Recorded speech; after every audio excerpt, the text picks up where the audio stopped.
Ah, delicious cherry Coke. Okay, part two, which we're going to dive right into now. The problems with salt being, besides the two I just mentioned, I think the really big one, you could maybe kind of ignore the first two. Because, the first point, if you didn't know Tom Cruise was originally attached and the role was written for him, you might have not noticed as much. That and they were lines that were more for him, and the whole Russian Ghost of the Soviet Union type plot. I'm sure there's a lot of people that wouldn't pick up on that and still think that that's more relevant. But this is the other big problem with this film, and it's just full of plot hole after plot hole. And a lot of assumptions too. Just I'm gonna have to pull. Spoiler alert! Spoiler alert! You're all now alerted. These are going to be some major spoilers because it's one of those. This is one of those twisty plots there. Oh my God, she's on that side. No, no, she's on this side the entire time. Oh, now her best friend has changed. Type of plots, and whenever you see that type of plot, what I like to call the twisty turning plot, they're always almost filled with plot holes that don't make a lot of sense. And this isn't like, and this makes it almost impossible to follow. In a different way than Last Airbender was. Last Airbender obviously had taken a TV series that had a well-developed and thought-out plot line and condensed it and made it almost impossible. It looks like this stuff was just kind of ignored. So here we go.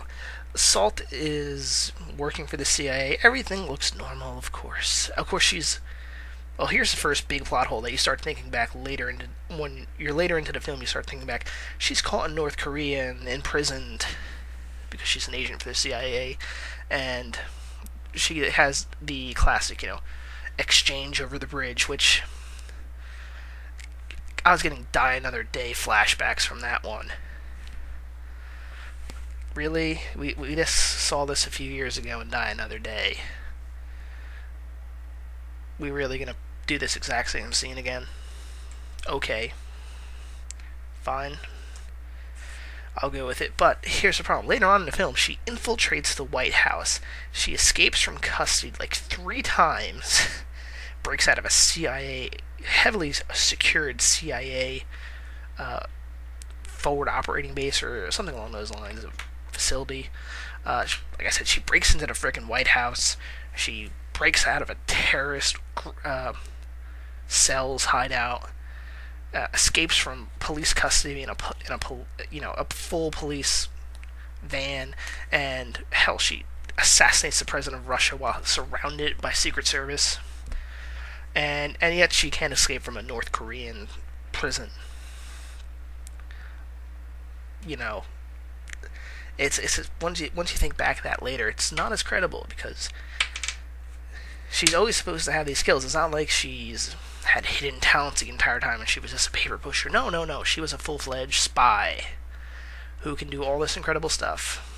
And she not only gets caught by the North Koreans and doesn't, escape, but when imprisoned, she can't escape them, even though when you see that it's not a very high-tech facility, there's only like 3 guards with her, which she takes out more people later on.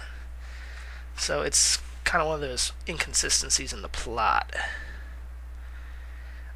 right from the get-go, although you don't notice it at first. Anyway, she gets out. She winds up marrying a German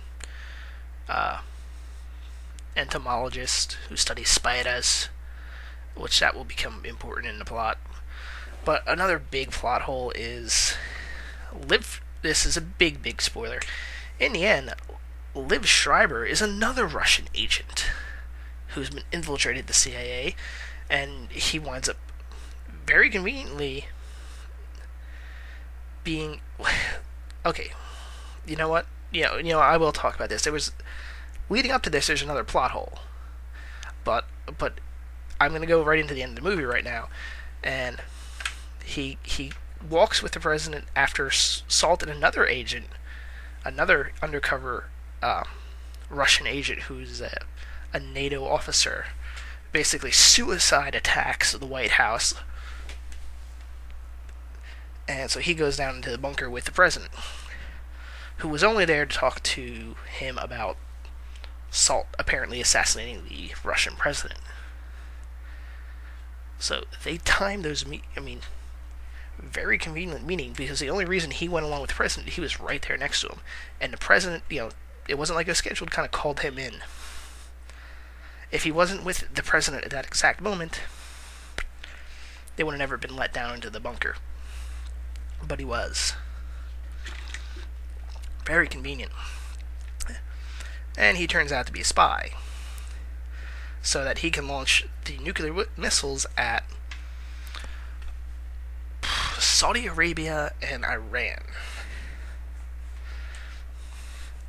Now, how this is getting into like Call of Duty 4 plot contrived war situation here, because not only do we have like a rogue agent, the Salt kind of assassinates the Russian president, and even though she's taken into custody, then later escapes. The Russians apparently go nuts and blame the United States for this assassination, calling it state-sponsored terrorism, even though apparently the relations between the U.S. and Russia were really great.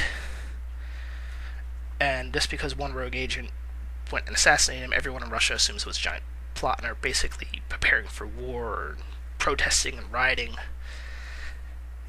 Yeah, I believe the Russians are a little bit more believing, okay, this was a lone psychopath. She was a highly trained agent, she went rogue.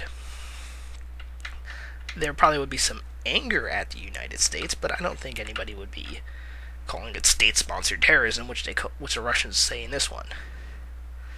Because apparently the Russian successor, it's never explained what the political situation is in Russia. We're just told that it was going really good because the vice president, who had died, they don't explain if he was assassinated as well, was really good, had great relations with the Russian president. So it's kind of a quick 180. I mean, if a rogue Russian spy shot our president, we might be a little angry at Russia, but I don't think there'd be anti-Russian riots, and we would be going, let's arm the nukes. Anyway, Liv Schreiber, after he turns on the president, and very lucky that Salt was following him down into the thing, because she apparently was also unaware. She is a Russian spy. That's a big spoiler. Earlier on, it's like, I'm not a Russian spy. I'm just escaped to find my husband. Which actually is true for her character, but I'll try to get into that. Like I said, you're starting to see the plot holes. Things reverse, and we're not really explained.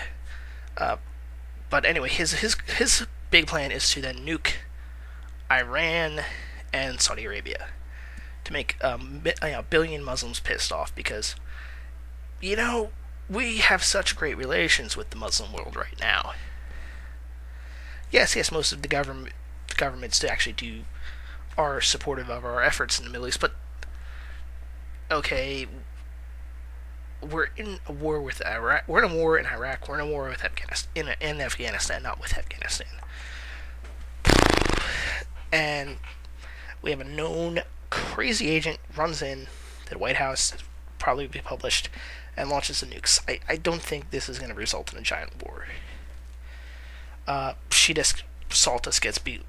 Let's look at it. Real world, she just gets blamed as being this ultimate crazy lone psychopath terrorist, who, because she was CIA trained, and I'm sure the CIA would immediately, because at the beginning she's accused of being a Russian agent, and immediately being accused of Russian agent, she tries to escape, instead of, calmly at first just sitting through, no, I'm not a Russian. She just wants to hear my name, and this is a disinformation campaign.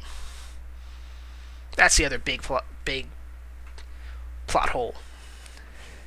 Because she is apparently aware that she's a Russian agent. It's not like, maybe they intended to be a click moment. Oh my, yes I am. I'll get into that in a moment, but yeah, it's one of those, it's again one of these plot situations where it's set up to be this giant, we will go to war, and you kind of think about it in real life. If it happened, they would increase some tensions, but no one's really going to go to war because it's obvious this was a lone crazy, and they mentioned Oswald. We didn't go to war with the Soviet Union because of Oswald. So, JFK assassination. I'll get more into this in part 3.